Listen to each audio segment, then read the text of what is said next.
Melhorou agora? Agora sim, estamos escutando aqui perfeitamente. Nós estamos conversando aqui com Cláudio Ângelo, ele que é coordenador de comunicação do Observatório do Clima. E o Observatório emitiu na semana passada, Cláudio, uma nota técnica mostrando que o Ministério do Meio Ambiente gastou exatos R$ 105.409 nas ações orçamentárias diretas neste ano até 31 de agosto.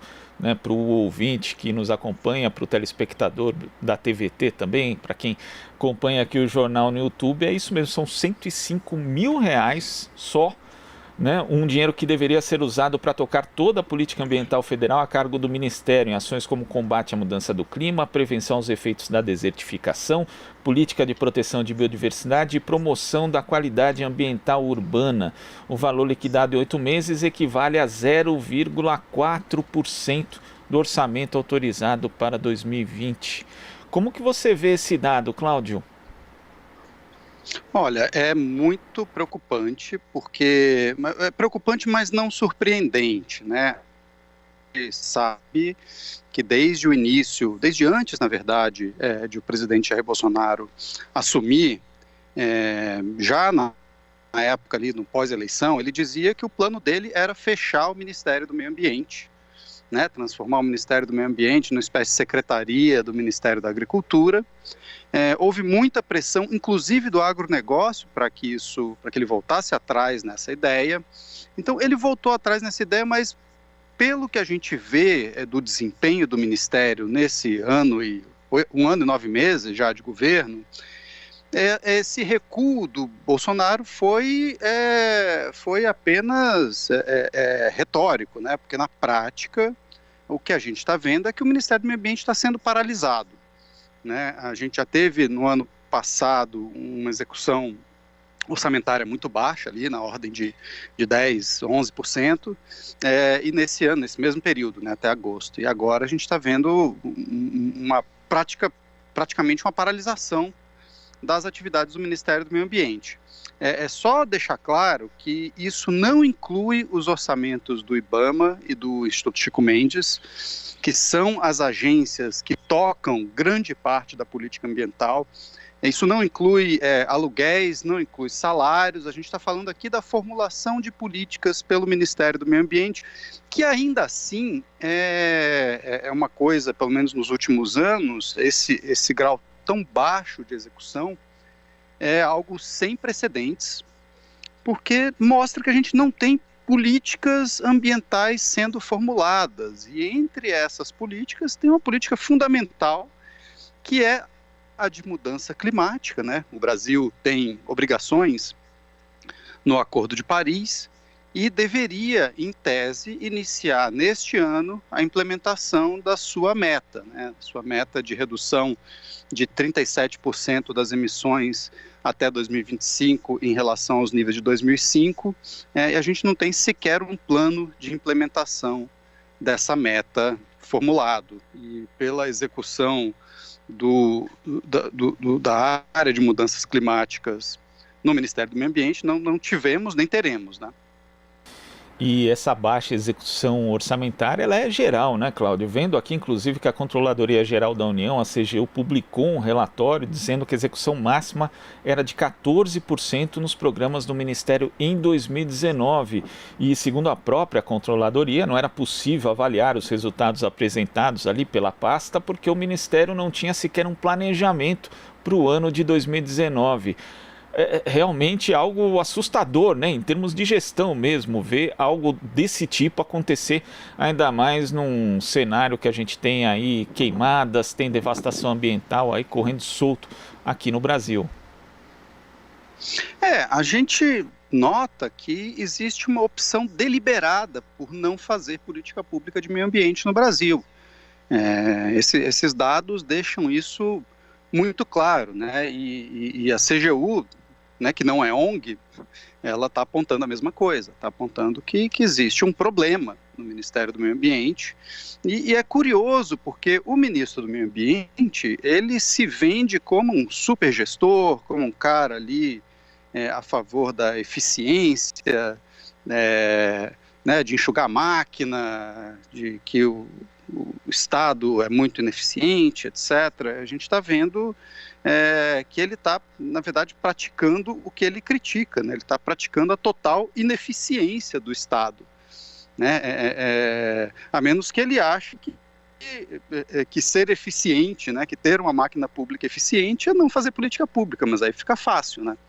Ele perde dele mesmo por WO. Exatamente, e a gente tem aqui, né, dados também que saíram há pouco, que foram obtidos pelo deputado Ivan Valente, do PSOL de São Paulo, por requerimento de informação, mostrando que em 2020 o IBAMA executou 55% dos recursos reservados para prevenção e combate a queimadas. Dos 17.300.000 empenhados, foram efetivamente pagos 9.600.000, sendo que em 2019 o orçamento para esse programa era quase 2 vezes maior, de 34.100.000. Então essa questão é de fato generalizada. A gente tem um problema, como você mencionou, Cláudio, de falta total de planejamento, de falta de gestão e também parece muito evidente falta de vontade nessa área ambiental. O IBAMA, como um todo, né, executou até julho 20% do orçamento que tinha disponível. E aí a gente percebe umas coisas bastante contraditórias, né? A gente tem o ministro do Meio Ambiente que vai lá e tuita para o Leonardo DiCaprio, que pede dinheiro, né, para as pessoas. É quase um achaque, né, um sequestro da biodiversidade brasileira, seguida de um pedido de resgate, né? Porque ele fala assim, Leonardo DiCaprio, que tal parar de falar e pagar para a gente preservar a nossa biodiversidade? Mas é o mesmo gestor público que não gastou mais do que 20% do dinheiro que o IBAMA tinha disponível, é o mesmo gestor público que tem em caixa 100 milhões de reais praticamente, né, de dinheiro financeiro, quer dizer, coisas que ele poderia desembolsar já, se ele quisesse, para fiscalização e prevenção a queimadas. Uma parte do dinheiro é da Lava Jato, uma parte do dinheiro é do Fundo Amazônia, né, o Fundo Amazônia está suspenso, mas as ações que já estavam contratadas estão sendo executadas normalmente. É importante que se diga isso, né, que o Fundo Amazônia tem acabado. O que já estava rodando continua rodando, e ele mesmo assim pede dinheiro no exterior e produz coisas como aquela nota inexplicável algumas semanas atrás, dizendo que ia suspender a partir de 31 de agosto todo o combate a queimadas e fiscalização nos biomas brasileiros, sendo que o dinheiro está lá, né? O dinheiro existe, só que ele não está sendo gasto. E ainda relativamente justamente essa questão do Fundo Amazônia, né, cujos recursos aí tiveram uma suspensão, isso só ocorreu justamente por conta do imbróglio criado pelo governo Bolsonaro. E é bom lembrar também, né, Cláudio, que as pessoas precisam saber que o Fundo Amazônia financiou inclusive a estruturação de diversas brigadas de incêndio de estados brasileiros e do próprio IBAMA também. Então, quer dizer, se não fosse a ação do Fundo Amazônia lá atrás, hoje a situação que a gente tem seria ainda muito pior.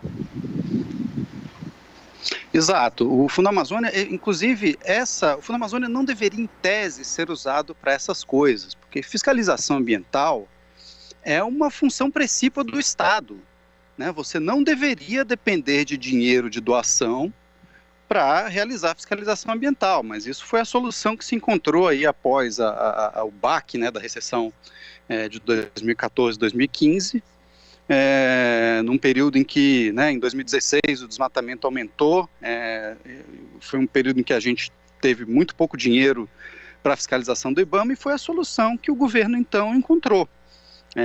E esse dinheiro vem sendo aplicado, né, na fiscalização do IBAMA, vem sendo aplicado pelos estados, né, e isso é bom que se diga, porque a justificativa para extinguir os comitês gestores do Fundo Amazônia foi que o dinheiro ia todo para ONGs, etc. Mas, na verdade, União, estados e municípios têm a maior parte do dinheiro do Fundo Amazônia. 60% dos recursos do Fundo Amazônia vai para entidades públicas.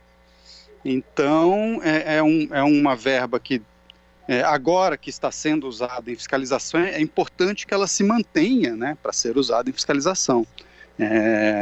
Em tempos aí de aperto fiscal, é plenamente justificável, embora não fosse o ideal. Agora, Cláudio, hoje o Brasil vive aí índices, e tristemente, né, índices recordes de devastação. Temos aí a maior devastação da história, né, nesse período. No Pantanal, temos queimadas intensas também na Amazônia. O que fazer para reverter essa situação? Só a pressão internacional, a mobilização da sociedade daqui vai fazer com que seja possível a gente reverter esse cenário, Cláudio? A pressão precisa continuar, mas eu acho que é mais do que pressão internacional. O que tem que haver é uma pressão da sociedade brasileira sobre o governo brasileiro, para que o governo brasileiro tome providências, porque ninguém no exterior pode nos dizer como a gente vai salvar o nosso patrimônio, né? Como é que a gente vai proteger o nosso futuro.